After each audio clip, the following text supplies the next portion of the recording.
Ở một mơ cá đầm chờ nấu tam trường phnomរបស់ជប៉ុនគឺនៅក្បែរភូមិរបស់ខ្ញុំទេនេះអានេះសត្វប្រទេសអ្នកភូមិចឹងហើយការដាំដើមឈើគឺមានប្រយោជន៍ច្រើនមែនទែនវាជួយបង្កើតអុកស៊ីសែនខ្យល់បរិសុទ្ធការពារទាំងព្យុះការពារយើងហៅថាការពារច្រើនមែនទែនការពារទាំងខ្យល់ទាក់ទាញទឹកភ្លៀងប្រយោជន៍របស់វាច្រើនមែនទែនតែអានេះយើងមិនបាច់និយាយប្រយោជន៍រួមទេប្រយោជន៍រួមគឺយើងដឹងហើយវាបង្កើតអុកស៊ីសែនឥឡូវយើងនិយាយប្រយោជន៍ផ្ទាល់ខ្លួនរបស់យើងប្រយោជន៍រួមខ្លួនគឺយើងអាចកាត់ប្រើប្រាស់អាចកាត់ធ្វើផ្ទះហើយគេថាដាំដើមឈើមួយដើមយើងអាចសន្សំលុយបានពី500ទៅ800ទៅតាមដើមឈើណាធំលឿនធំយឺតនៅក្នុងមួយថ្ងៃអញ្ចឹងវាដូចវាក្រិនបើយ៉ាងយើងដាក់លុយនៅក្នុងធនាគារបងប្អូនណាដែលមានលុយឬមានដីឬក៏មានលុយគ្រប់គ្រាន់គឺសាក់លបងដាំ1 រ៉ៃ 2 រ៉ៃចោលទៅស្មៃខ្ញុំក៏មានកម្រងដាំដែរឥឡូវយើងសាកឧទាហរណ៍មើលថាយើងមានដី1 រ៉ៃបើយើងចែកឲ្យកូនដីស្រែឬក៏ដីចំការបើយើងទុកចែកឲ្យកូនយើង10ឆ្នាំកូនយើងអាយុ1ឆ្នាំឧទាហរណ៍កូនយើងអាយុ10ឆ្នាំយើងចង់ចែកឲ្យ1 រ៉ៃទៅអាចលក់បានប៉ុន្មានអូសាគិតមើលយើងវាយថា$10,000ឧទាហរណ៍យើងលក់បាន10000 10ឆ្នាំទៅមុខទៀតប៉ុន្តែបើសិនយើងដាំដើមឈើយើងបូកជាមួយនឹងតម្លៃដើមឈើក្នុង1 រ៉ៃយើងដាំបានយើងថាបាន400ដើមចុះក្នុងមួយដើមយើងគិតថាមួយដើមយើងអាចវាយបានថា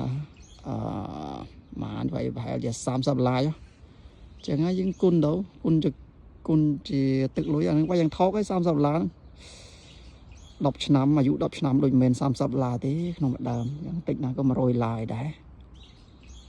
ចឹងហើយយើងសាក់គុណតាមនឹងទៅអញ្ចឹងហើយវាធ្វើឲ្យដីរបស់យើងវាកាន់តែមានតម្លៃកាន់តែ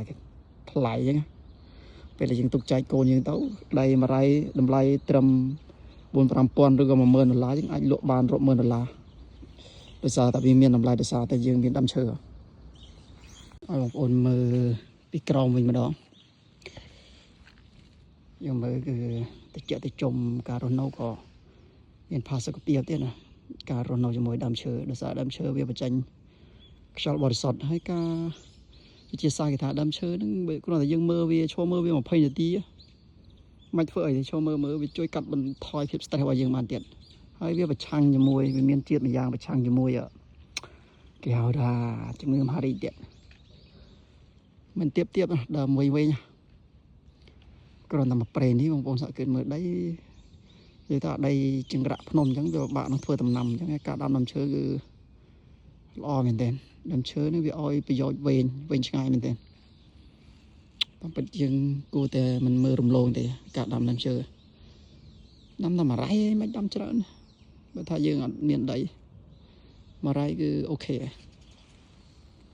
ប្រទេសរបស់ជប៉ុនគេរស់នៅបែបស្ងប់ស្ងាត់ល្អមែនទែន